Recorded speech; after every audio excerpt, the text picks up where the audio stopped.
So welcome back to another one. This is currently a live stream video. We're just doing some recordings and a couple different pieces of topic or things that came up. This idea was in reference to chatting with somebody in the chat about demonstrating the levels of the visuals of the experiences.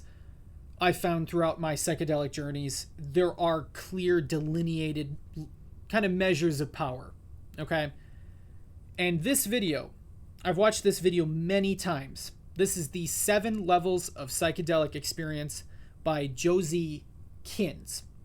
Okay, this channel and this video, fantastic. Immediately go subscribe now. Leave a comment about how fantastic it was. This is going to show and talk about all of these different levels, things to expect. So we're going to do a full watch through.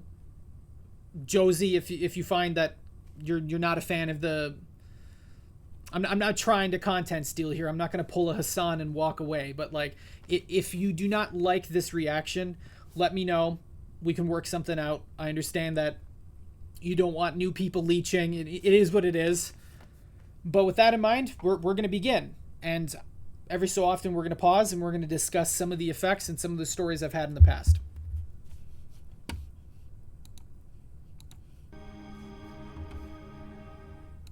Hey there. This video showcases a scale I have developed for measuring and describing the intensity of psychedelic experiences, ranging from a subperceptual microdose to the complete obliteration of your ability to remain conscious and process information. This scale generally applies to many of the classical psychedelics, but there are still some psychedelic substances that are outliers in terms of their subjective effect profiles, or that may be less likely to induce certain states or effects regardless of the amount. Although this scale is the one I personally use. So, first pause. Just watching that stuff at this level of my come up, oh my god, this is going to be a rough one. You may genuinely see a pass out on stream. I can feel it coming. I'm taking 2 more Peptos just in case. Hoping we can get through at least this video before I need to lay down, because I feel it coming. And yeah, this Suede Satori person who does a lot of these visuals, phenomenal. Amazing. They demonstrate exactly what we're looking for here. When discussing the effects of most psychedelics, there are also some other intensity scales that have been created over time. Most notably, the Shulgin rating scale by famed psychedelic biochemist Alexander Shulgin, and Timothy Leary's 5 levels of psychedelic experience, both of which helped inspire and inform my own scale. A primary motivation for my subjective effect documentation work is to improve our ability to communicate with each other about the experiences of altered states of consciousness. And describing the level of intensity for an experience is perhaps one of the more difficult or imprecise components of this work. Different people will have different effects at different levels of intensity and for different substances, especially when you take into account different levels of experience with psychedelics. That said, from my many years of exploring, writing about, and discussing the psychedelic experience, this scale is by far the most functional I've found for the purpose of measuring and describing psychedelic intensity. Yeah, and again, I've been looking around. I've been doing a lot of this kind of independent research on this kind of stuff. I would tend to agree. If I had to describe the scales, if I had to describe the different levels, this video and this process is definitely the way I would do it. So, take that seriously. This is genuine. Finally, please keep in mind that most of the effects described at lower levels become proportionally more intense at higher levels, particularly visual and other sensory effects, though the cognitive enhancements at lower levels will more often than not begin to give way to cognitive impairments at higher levels, particularly in terms of concentration, short-term memory, and general comprehension. Okay, so with all that said, let's get into it. Level 0. Subperceptual. A subperceptual psychedelic experience produces effects that are not yet consciously perceptible.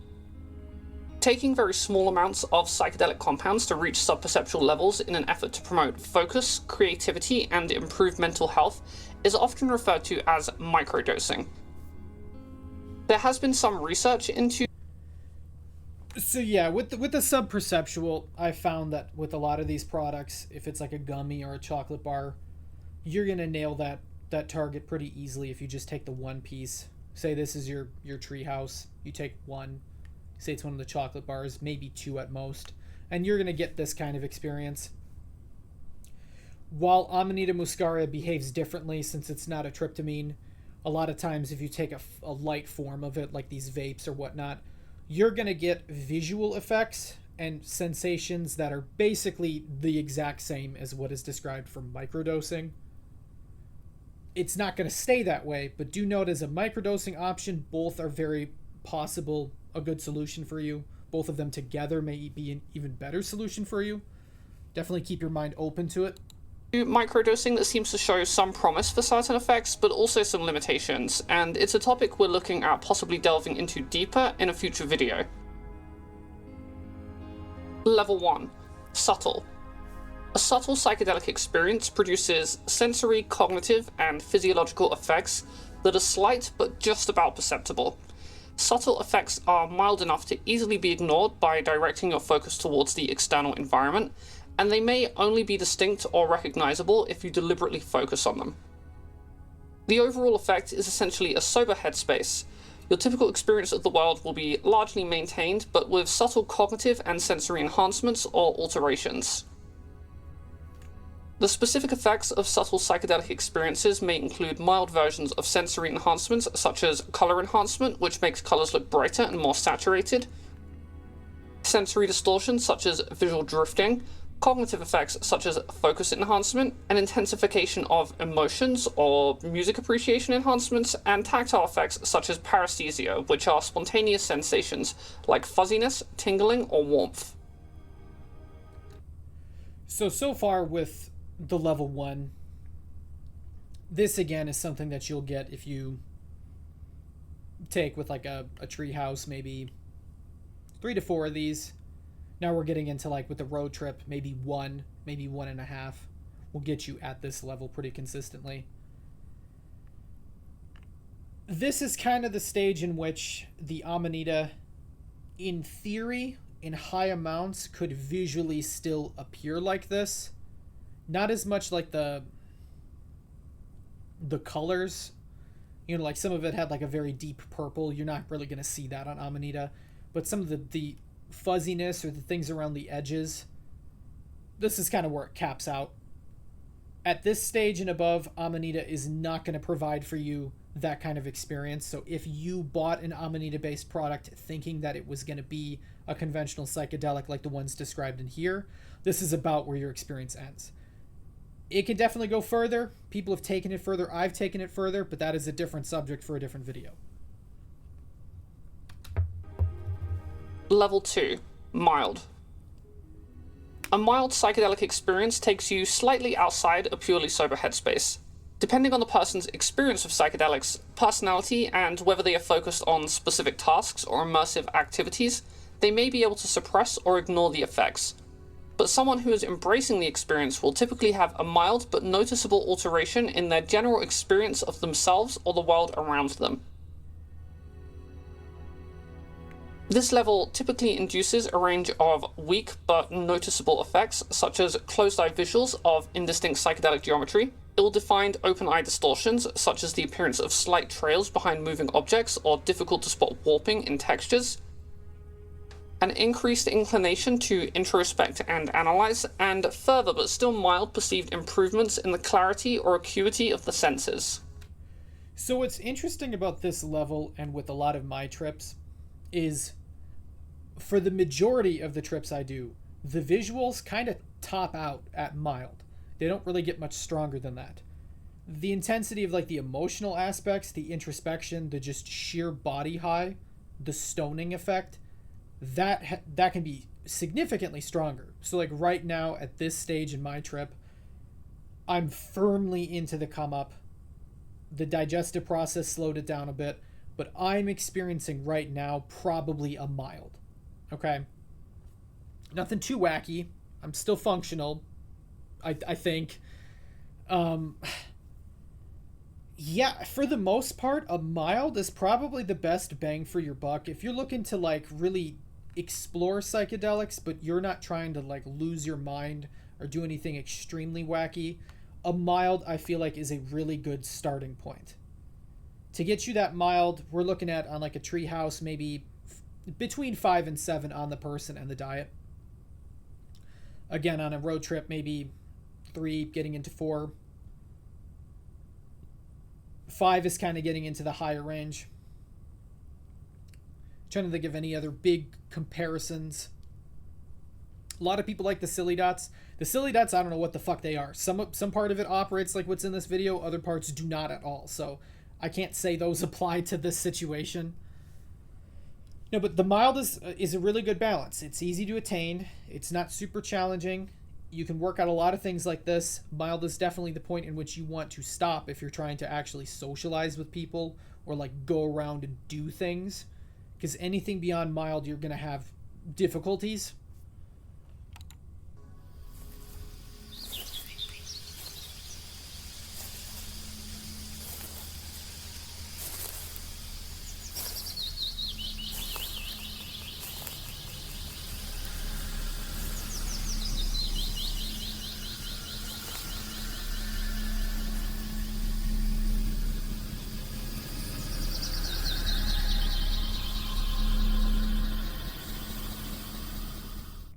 Level 3.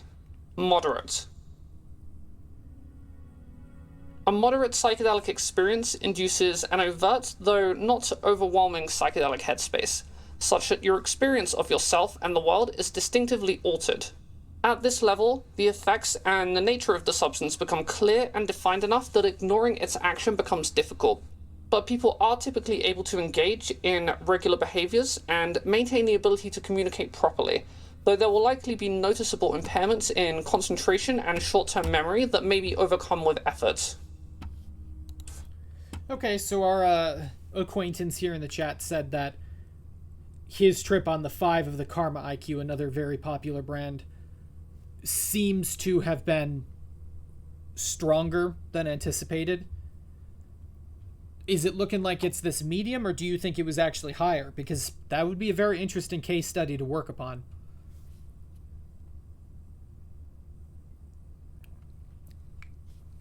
My best story about a medium strength like this was the first time I went like in public on a trip.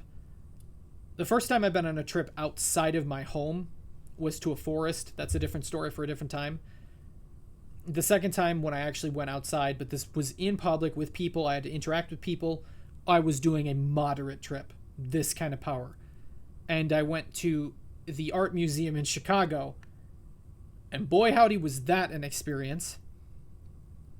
Yeah, 2 full bags of treehouse gummies will make you see some shit. I don't think I came off like a deranged lunatic, but like you can never know. I'm not gonna ask.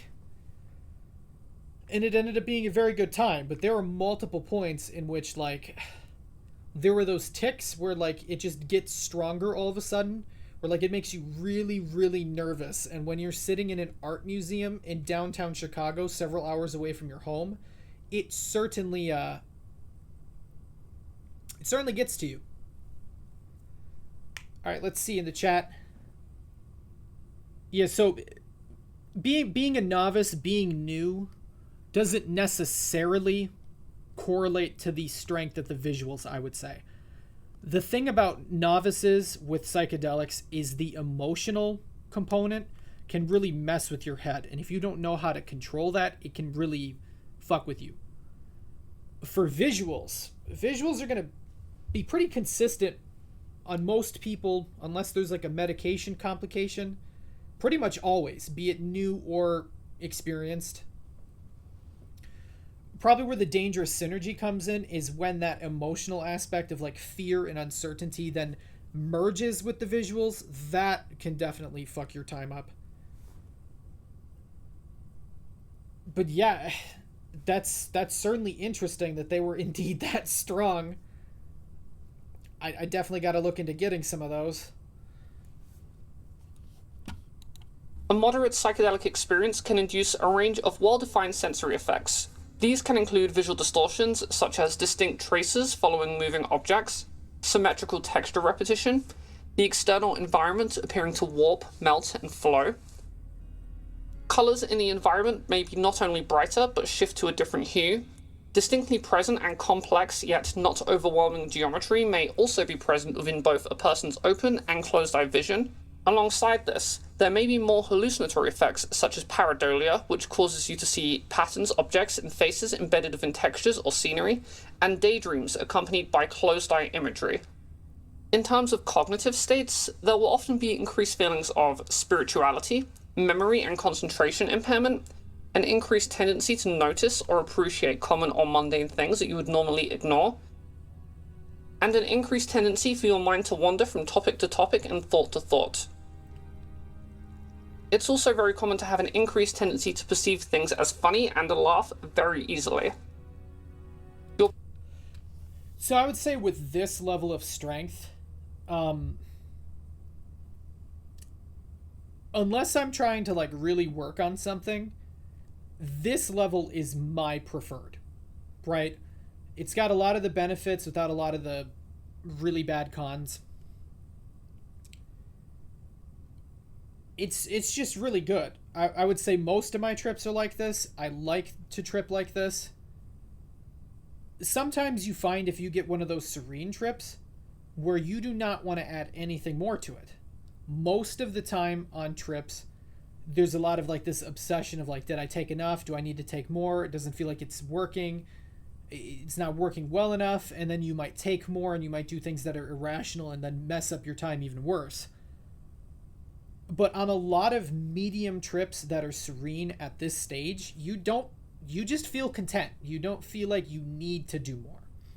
You'll just allow it to continue. Nothing else needs to be done. It is satisfactory. If you've tripped maybe say 3 or more times, I recommend you try to shoot for a medium. A medium is a really good one. Give that one a try. All right, let's see. Our friend in chat did the trip alone at home. All right. This kind of comes into a tangent on the idea of like set and setting. I very much plan on doing a dedicated video to this subject, but in shortened version, yes, set and setting are extremely important. And a lot of people have a lot of recommendations on what those two should be for you. I've found that if you are experienced enough with psychedelics, you've done this rigmarole enough times, there is a great satisfaction in intentionally having a suboptimal set and setting and then making it out very satisfied in the end anyway. Again, this is something that you should not consider if you're not the most mentally well. Frankly, when I did a lot of this, I wasn't myself. I don't advise you do that. It can be very dangerous. Just don't do this if you're new. Be very careful, even if you're not new. Consider the implications of this. But there is a great amount of progress that can be made in oneself when you do a strange or unusual set and setting. Like when I wandered in the woods, you start to think about some weird shit. You're alone out there. You've told nobody that you're tripping out here. You told people you're out here, but not that you're tripping out here. You feel some shit. It's very strange. But then it makes you have to really kind of come to terms with the stuff that you did feel. Because you both know that this is irrational, but that it's still getting to you. So you have to come to like a synthesis of the two ideas. And then you're able to really move on. It feels like you've conquered a pretty big hurdle. Generally for me, all of my trips are home alone. My first trip was home alone, told nobody. Second one was the same. Third was the same. Probably the first 10 were the same. This isn't going to be right for a lot of people. At this stage of my life, I was very reckless. I didn't consider the consequences of these things. It ended up not affecting me, at least not now, but it could very easily affect you. The whole like trip buddy thing, probably recommend it. If you can have that kind of relationship with somebody where you can feel like you trust them in that situation, do it. It can be very fun. There's a lot of things that can be had there. Now, I pretty much rambled about set and setting for a hot minute now, didn't I? It's a very fascinating topic. Again, I'd love to discuss this more. I'm hoping once we get more people with the back and forth in the chat, we can have a very long conversation about how this impacted the experience. But for now, yeah, we're going to proceed. Like this was originally this is a watching video. Proprioception, or your internal sense of the position of your body, can be distorted, and you may perceive your own body as heavier or lighter than usual. You may experience a body high that causes movements or physical touch to be unusually pleasurable, in addition to increased paresthesia.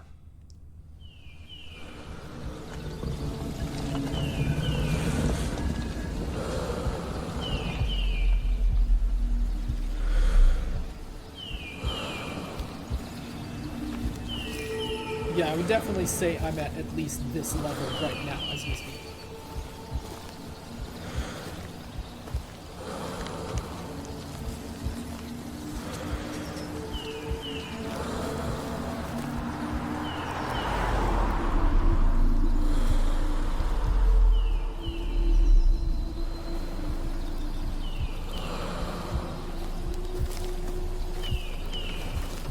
So something interesting about the visuals in this section that makes me want to bring this one up. This is something that I've wanted to kind of discuss with somebody for a very long time, and I've not really had an outlet to because it's very niche.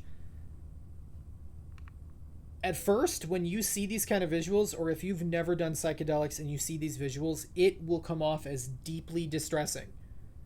It is very viscerally unpleasant in a way that is... I would describe it kind of like the uncanny valley kind of sensation you get, but like in a very visceral way when seeing this. But once you become attuned to psychedelics, once you've done enough of them, not only can you tolerate these visuals, you welcome them as though that's the way it's supposed to be. You're given this very almost insidious, in a way, like serenity of feeling like you're home, you're loved. And when you see these visuals, when you see this sensation, it's very much paired with that sensation. It's very bizarre. Again, that's another topic that I'm probably going to make a full video on, but like at this stage and up, shit's going to look pretty frightening at points. But when you're in the zone and you've done it enough, you yearn for this. It feels very welcoming most of the time.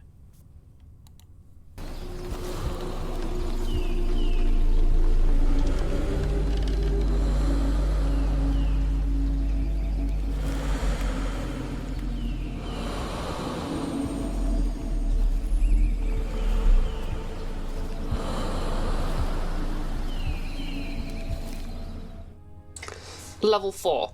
Strong. A strong psychedelic experience creates a fully immersive headspace that significantly alters a person's experience of the world and of themselves. A person in a strong psychedelic experience may be disinclined to speak, or may have speaking patterns that are noticeably different from their sober state. They may also be disinclined to engage in activities or have great difficulty performing tasks due to impairments in concentration, short-term memory, and motor control.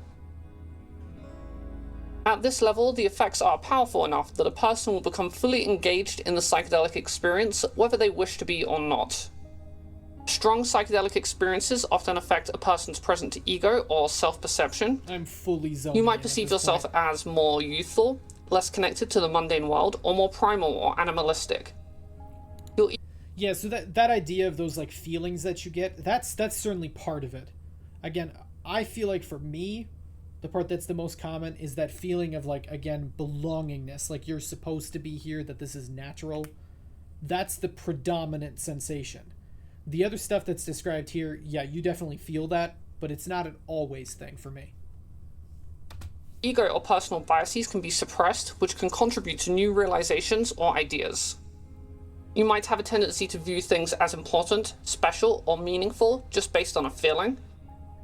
Your ability to think clearly and quickly will be reduced, but the thoughts you have will often seem very significant. Strong level visual effects will also become increasingly complex. Extremely complex psychedelic geometry may be visible within the external environment with your eyes open, which can begin to partially obscure your surroundings, making it quite difficult to see clearly. If you close your eyes, this complex and colourful psychedelic geometry will be even more distinct, continuously rotating and shifting along multiple dimensions simultaneously behind your eyelids.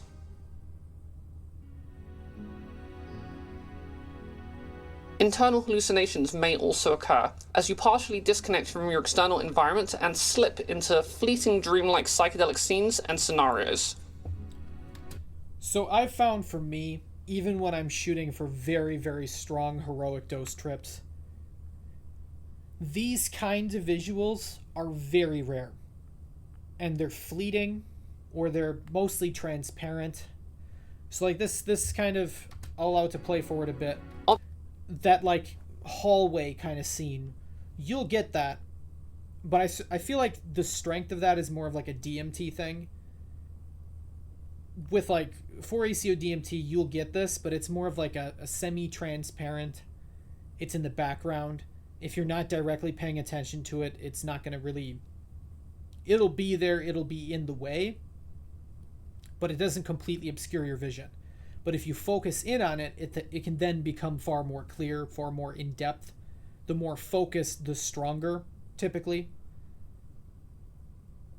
But yeah, while the sensations for me often get way past, like at strong or higher, these kinds of visuals are pretty rare for me. Objects in your environment may appear to transform or become distorted beyond recognition. You may experience synesthesia, a melding of the senses such that a sound might feel like a tactile sensation or be represented in the form of visual geometry.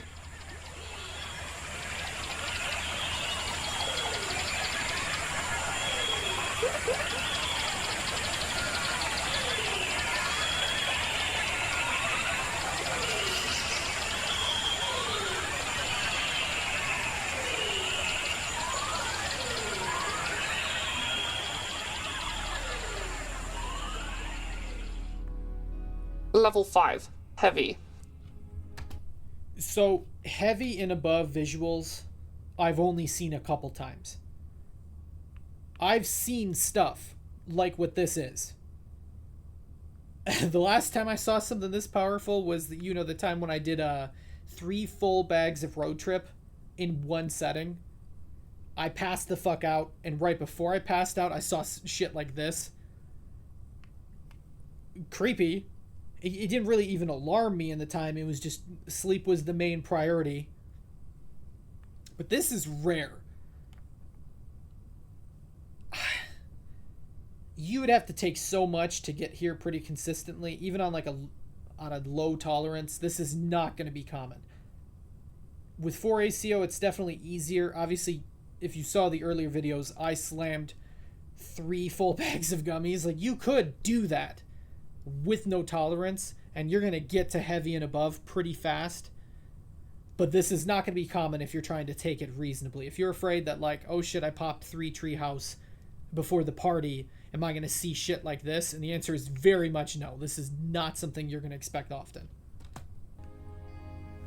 A heavy psychedelic experience is the upper limit of practical psychedelia.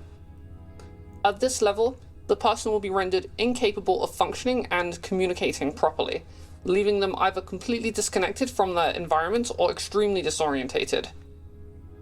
A person in this state will have their experience of the world and themselves completely transformed into something entirely outside of the mundane. So again, I've only seen this twice. Both were wild shit. The first, again, was those 3 Road Trip. The second time was the 4 Wonder. I've only seen this twice, and both times I passed the fuck out very shortly after. I will warn you, I'm now entering into the yawny phase, where you yawn a lot if you take really high doses in the come up. Like, I got what coming.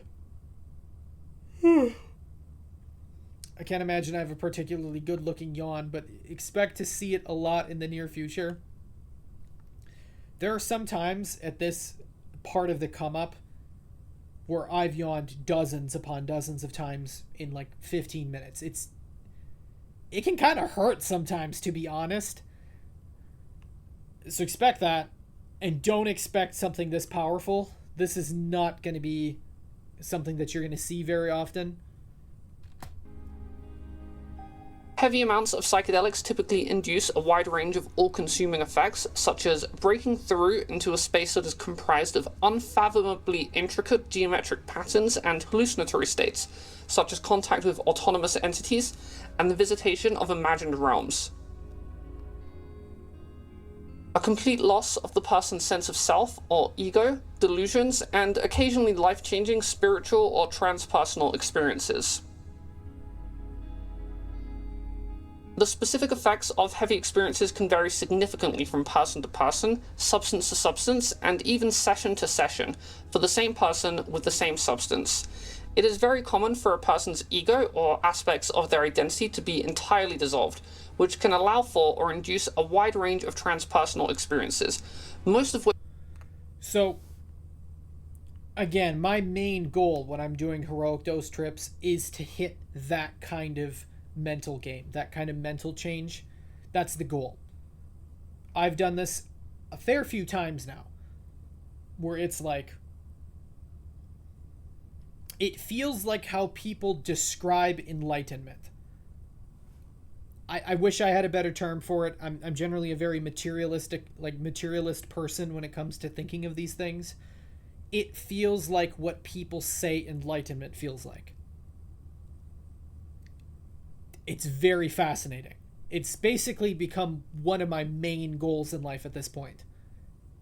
Reaching these kinds of states. Again, the visuals paired along with it, I've not personally had that been very consistent. I've had it happen a couple times for sure. But like, I don't even especially care about the visuals at this stage. The kind of work that you're getting done mentally or while engaging in art or other media and like learning along with it at this level, this is the thing. Like, this is the major part that's important. Which I covered within our recent stream on the topic of mystical experiences, in which I arranged them into an arbitrary tier list based on my own personal biases. What are my thoughts on ego death? That is my goal. Right, so a couple of the people who stop by the stream might know I am Buddhist. I've been Buddhist for many, many years. Buddhism and theology on that level, I can definitely get into at another point. I could genuinely talk about that issue for literal days. There's a lot to be said. But one of the main goals of Buddhism is ego death. The complete dissolution of the self. The idea that your suffering in life is caused by attaching things to you. So one of the easiest ways to prevent things from attaching to you is to get rid of you. You. It's not about you anymore. You try to dissolve that entire concept from your state of being. And you might say, yeah, that's extremely abstract. That's really, how do you possibly go for that? And the answer is, it's very challenging. That's the point. This isn't a very comfortable religion. It's not something that you're going to feel safe. Like, this isn't like a Jesus loves you kind of religion. You have to get shit done. There is progress that can be made. You can genuinely feel it, but you need to get shit done. And the main shit that needs to be done is ego death. So yeah, that's the goal. That's why I prefer this level of the psychedelic experience, because it lets you shed these pieces. And I'll probably do more fucking high ramblings on these subjects or these bits of enlightenment I feel like I've experienced lately. It's certainly not a today thing. I can already feel my consciousness fading far too rapidly for that to be a coherent subject. But yeah, I hope that answers your question. I'm fucked right now. Like, this is this is strong. I'm trying to think of like what level to even put this on. I expect that like I probably got 20 more minutes in me before I pass out, where I need to not pass out, where I need to lay down and like focus on nothing else.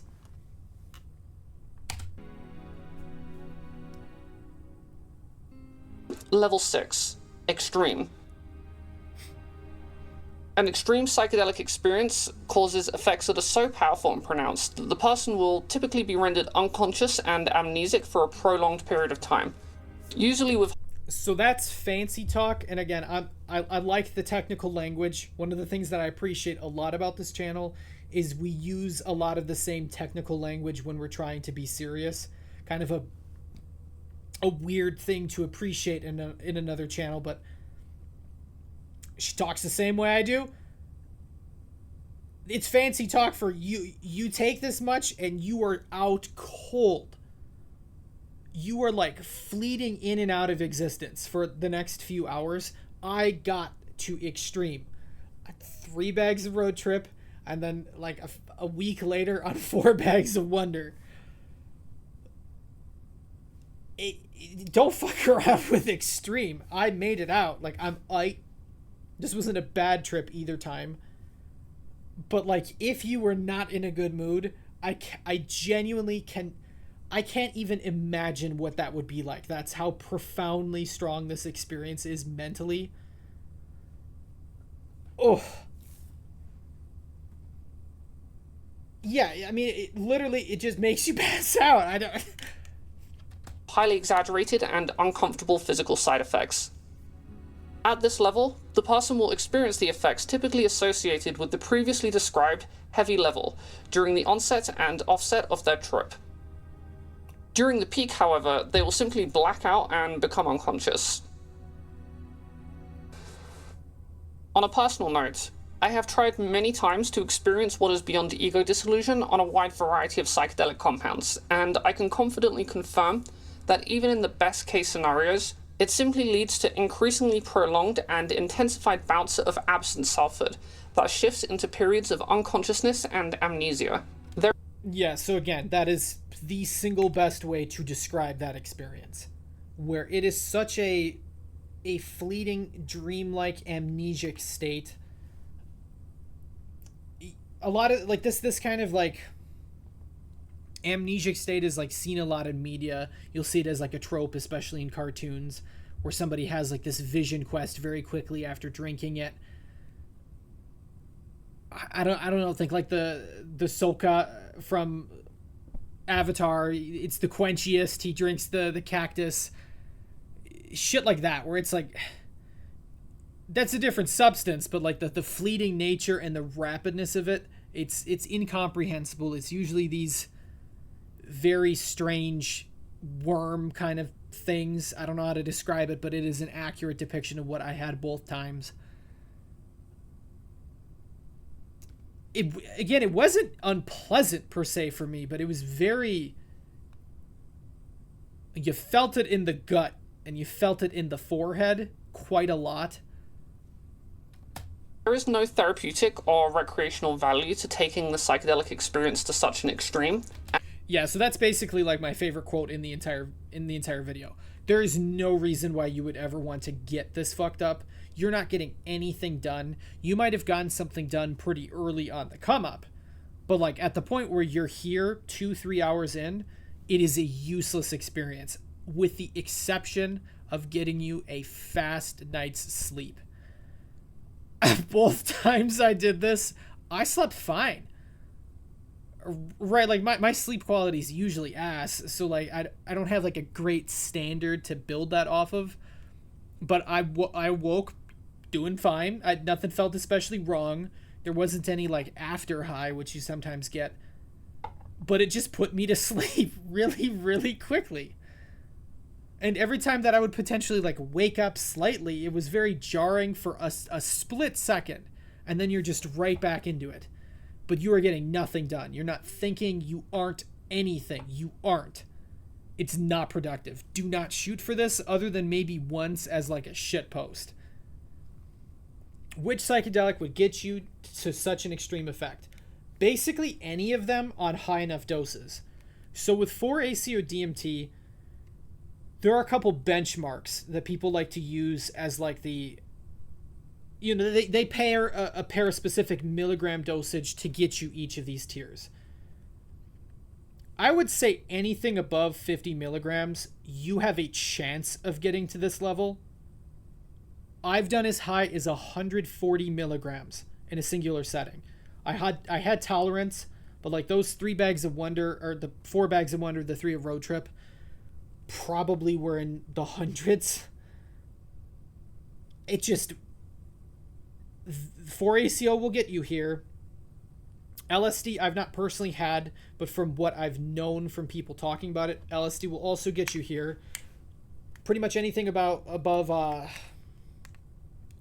I don't know, like I've seen a person do 1,000 micrograms and still be conscious, but I would say for most people anything above 1,000 is really gonna push it for you.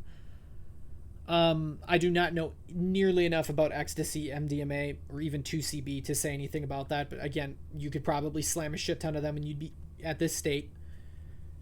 But the ones that'll get you here the fastest are the like cactus root type things. Ayahuasca will send you here in a heartbeat.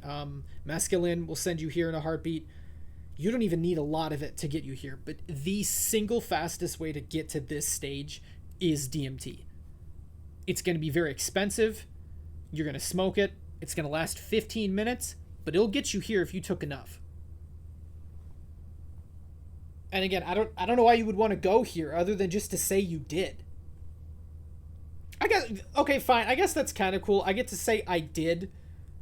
It's a weird flex, but it's a flex that I'm still going to tell people about it. So maybe you do if you want to have that moment. Ironically, I would say that an extreme tier is probably less transformative for you than even like a medium or like a moderate on this scale. Where like you're going to get shit really quick, but then you're just going to be in this for several hours. And again, if it was not bad for me. It was a deeply neutral experience. I didn't feel happy. I didn't feel sad. It just was a dream. It was strange. And I would therefore very much recommend against it.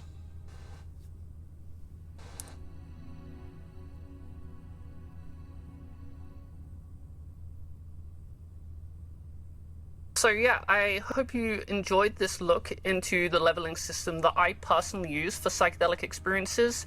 I'll be referencing this video in future uploads to give a common ground for understanding the different kinds of experiences I describe.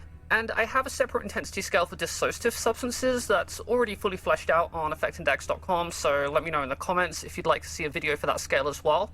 And to reiterate a point I made earlier, this scale does not perfectly apply to every single psychedelic compound. There are Yeah, again, that's very true. Like, you can only control so much.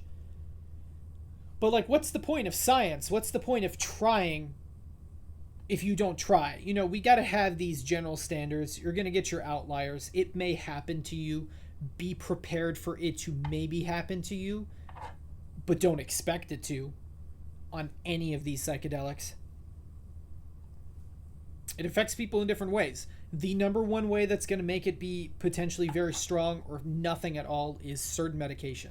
If you're on certain types of antidepressants, anxiety, shit like Xans, benzos in general, I'm trying to think of what else, lithium specifically, do not take any psychedelics if you're on any of those substances. Or at least consult with an actual doctor first, because they can cause a lot of wacky shit to happen. They can completely nullify the trip. They can do so many things that are not able to be adequately described in a video like this or in a tier system like this. Number of notable outliers, such as diisopropyltryptamine, which primarily induces auditory distortions and hallucinations, with few of the other traditional psychedelic effects. Alongside of this, 5-methoxy-dimethyltryptamine famously induces most classical psychedelic effects, but has uniquely overwhelming tactile amplifications, and an almost complete lack of visual effects, except for, in many cases, an all-encompassing white light at breakthrough levels. So, with some of these types of random-ass bars or strange shit, I feel like I might have had something like this. Again, my visuals are often not especially strong, and I've had the weird audio situation where I've had it where it genuinely sounded like that for like 3 hours. One of the worst feelings ever. It was still a decent enough trip. I would not consider it a bad trip because of it, but that sucked balls. I would describe it like you're having a really good night and you stub your toe. It's not really going to throw off the entire night, but you're going to feel it the whole time and it's going to bother you. And I've had this. So it's like you don't really know what are in these things. They can do a lot of cool stuff for you. It can be really transformative. I don't think I would be here today without these kind of products. But you gotta always, you don't know what's in this. Always keep that in mind. Be prepared to make that decision. It's a decision I made. I could not possibly recommend that to you without you at least considering that. All right, let's see in the chat. I had benzos. Okay. Yeah, do not combo them.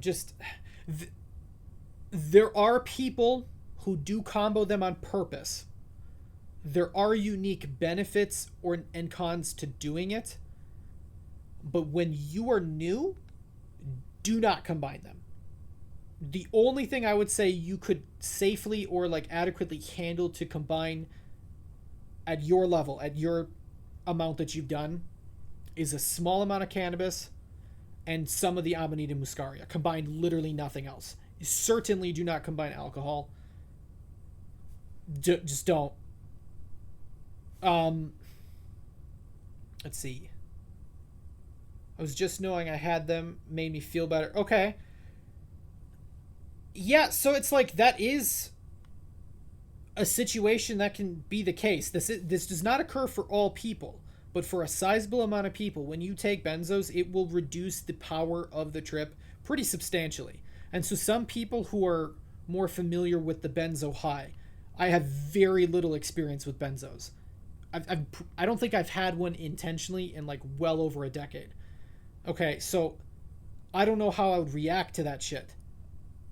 So I don't think that would call me, but like if you had experience with the benzos and you knew by researching beforehand that it has the chance of heavily decreasing the effects of the trip, then that's a calculated risk you have to take. I do not think under any circumstance like a singular like a bar, a ladder is not gonna mess you up.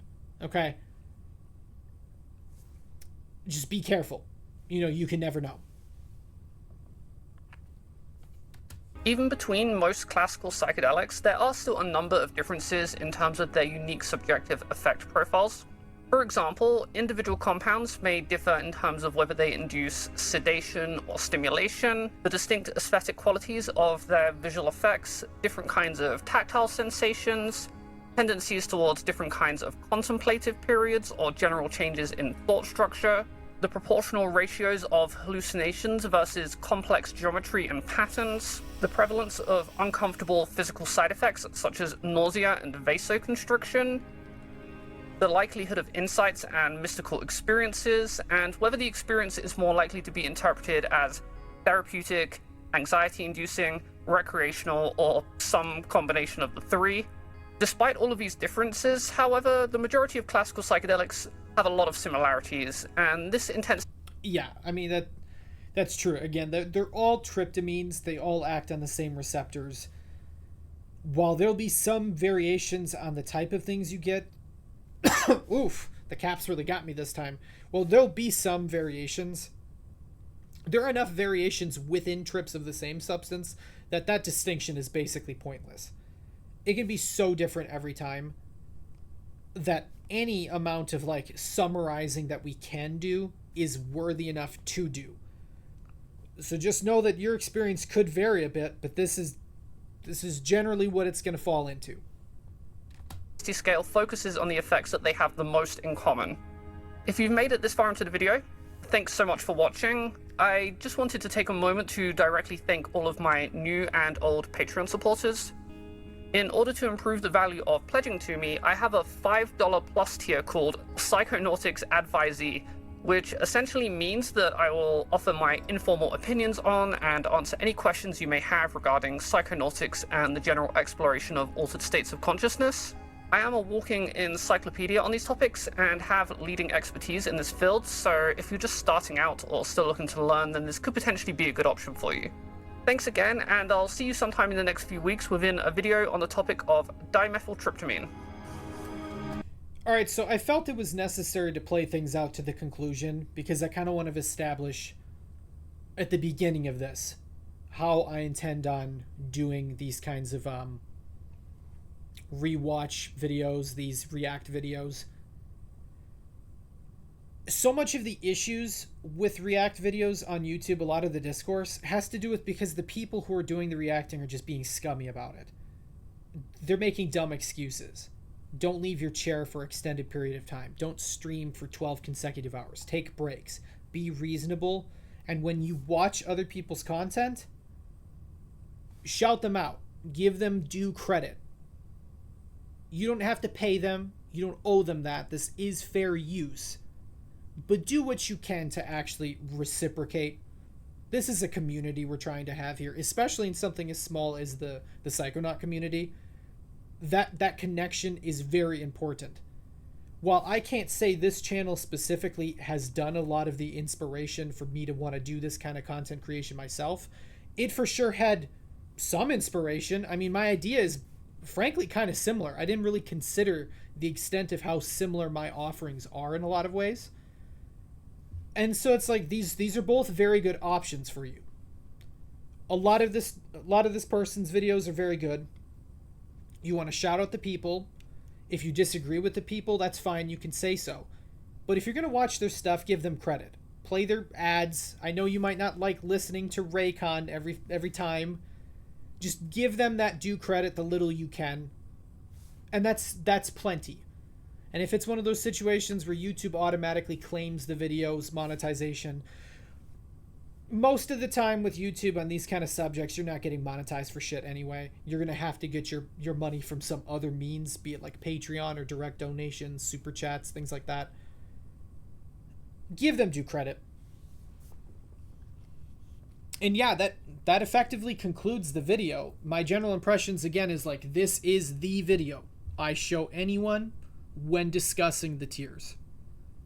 Obviously, a lot of the content covered is not specifically hers, but the mechanism by which the information was delivered is a perfect, adequate way of describing the experiences for a lot of people. You'll have some deviation. You'll always have some deviation. But this is a good starting point, and if you're trying to get into psychedelics and you want to know where you want to be, watch this video. That's about as much of a recommendation I can give. I mean, it's pretty... Give it a watch. Subscribe, do all the YouTube stuff, do the thing. And yeah, I'll catch you guys next time when it's time for another review. I'm extremely blasted right now. We will see how things proceed.